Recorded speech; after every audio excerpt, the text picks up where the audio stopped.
This review video will cover Chapter 7, Section 3, Changes in Air Temperature.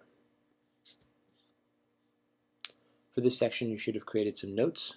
Section includes several paragraphs, so your total of 12 facts, 2 diagrams, there's 1 reference table, and a summary. Those should be in your notebook.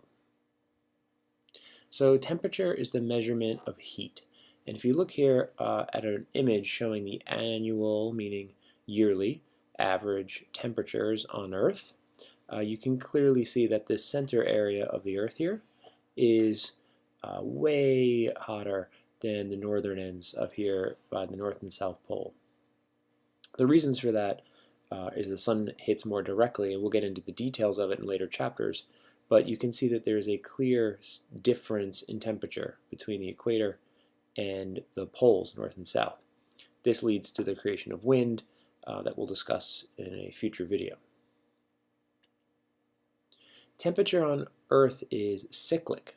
Cyclic is an excellent earth science word. It appears in several different ways, and it always means the same thing. It appears cyclic means it's in a cycle. So temperatures on Earth cycle by the month. So here along the bottom we have months, and you can see that in some months the temperature is very warm, and other months, this is all for New York, the temperature is cooler, and that cycle goes up and down. Obviously, winter's cold and summer's warm. But the cycle also varies by day.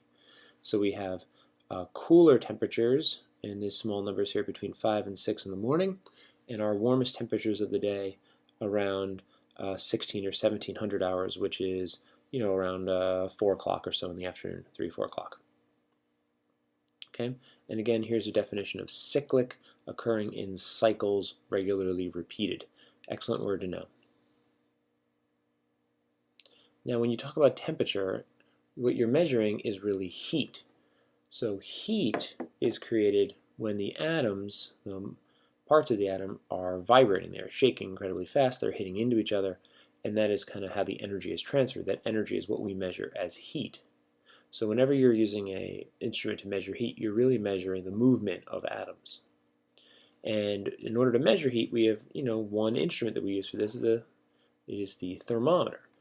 These are the 2 kind of normal versions of thermometer. There's always a bulb at the bottom, some sort of reservoir, and a liquid that will rise or fall based on the temperature of the environment. Here's a dial thermometer you might find in a backyard somewhere. Works in a different way with a piece of metal that changes kind of shape as the temperatures rise. Now, in your reference tables, you have your temperature graph, the conversion chart, and it converts from Fahrenheit to Celsius to Kelvin. So they gave you some benchmarks. Water boils here at 212 Fahrenheit, 100 Celsius, or 374 in Kelvin.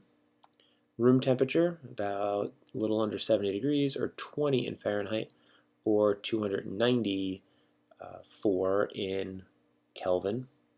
And then you have water freezing at 32 Fahrenheit, 0 Celsius, or 273 Kelvin. Kelvin exists because, remember a moment ago we said that heat is the vibration of atoms.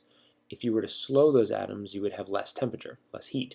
And if you slowed them even more, you'd have less. If you eventually were able to stop the molecules from moving, you will have reached what is known as absolute zero.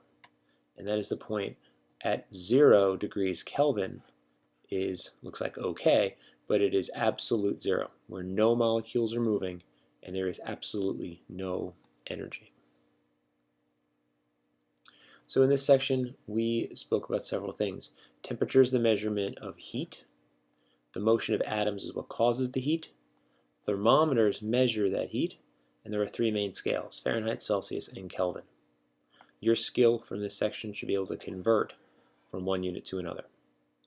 I hope this little video was helpful, and I'll see you in class.